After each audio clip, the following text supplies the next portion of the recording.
A lot of important research to support future deep space exploration is underway on the International Space Station now, with the one-year mission crew members Scott Kelly and Mikhail Kornienko as scientists work to learn what it will take to support crews that one day will venture far beyond low Earth orbit.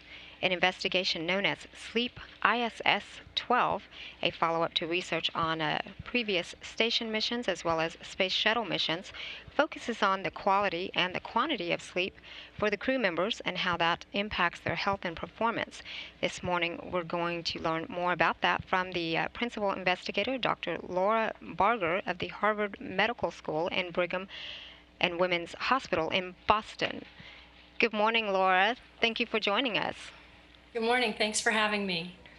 Well, let's just start with this sleep. Can you, I mean, obviously we all need sleep, right, here on Earth, but explain to me why is this important to learn about the quality and the quantity of sleep that the astronauts are getting there in space? Well, because sleep is so important, like you said, it's important for everyone. Sleep deficiency here on Earth leads to negative health and performance and safety consequences.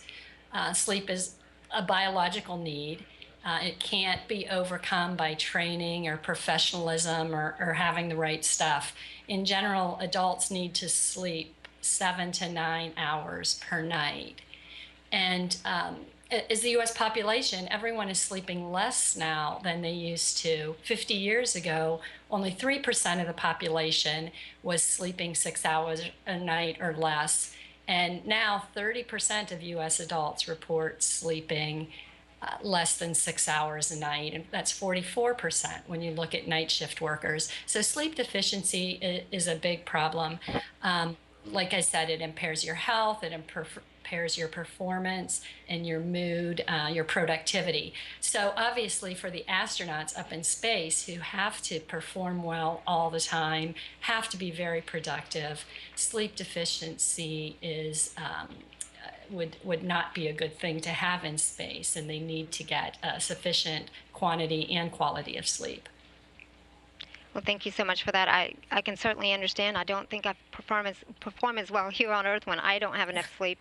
Can you tell me, I understand you've been doing this study since back on the shuttle mission, so what have we learned so far?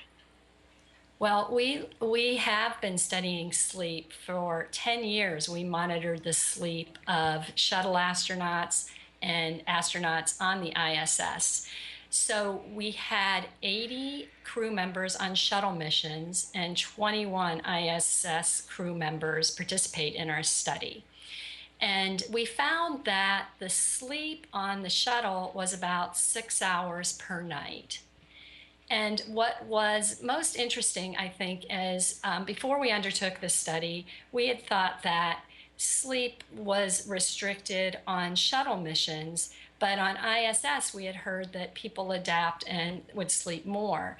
And what we found was that on the station missions, the astronauts, crew members only slept about 10 minutes more than they did on the shuttle missions.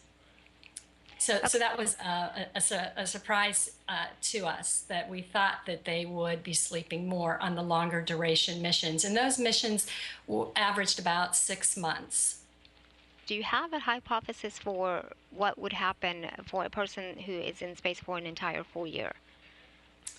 Well, that's going to be very interesting. And we don't know. Will people learn or be able to adapt? Are the schedules going to be different? On the 6-month missions, there were a lot of, during the time period where we studied, the shuttle was coming up frequently. There were other progress ships that came up. And when another vehicle docked with the station, they had to shift their sleep-wake schedule to accommodate the incoming vehicle. And this puts a lot of challenge to the circadian system, because they have to shift the timing of their sleep-wake schedule. It's like traveling across time zones. And then they would shift their schedule back after the vehicle left. And so we will see how much that occurs on this 1 year mission.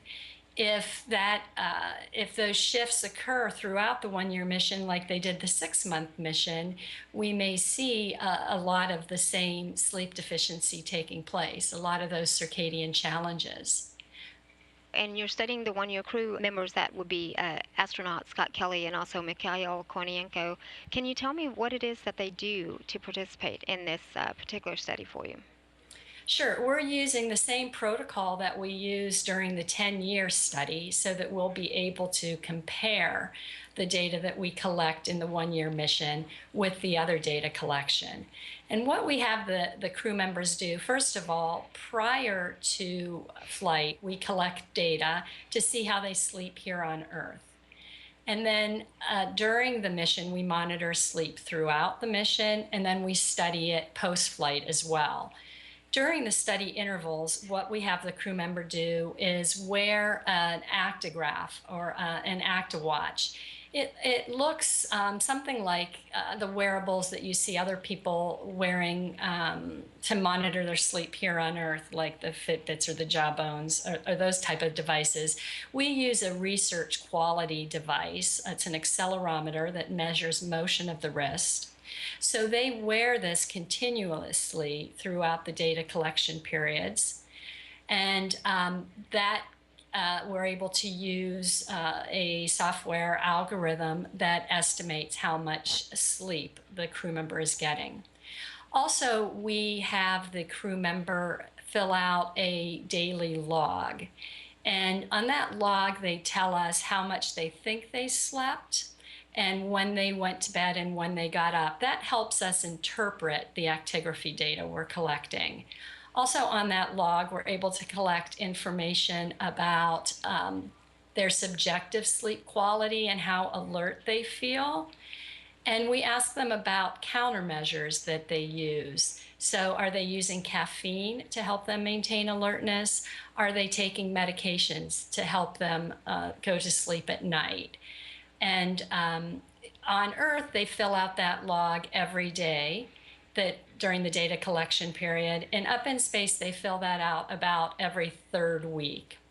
And are they wearing the ActiWatch every day? I know we've actually seen, I've seen several people ask the question why they wear 2 watches, and I guess one of them is for them to tell time, and then the other one is the ActiWatch for this particular sleep study. So is this something that they're wearing continuously throughout the entire mission? Right, so they wear it throughout the entire 1 year mission. And so we're going to have a lot of great data that we'll be able to analyze to look at their sleep on a day-to-day basis throughout the whole year in space. How long will they be wearing this when they come home so that you can do some kind of comparative studies?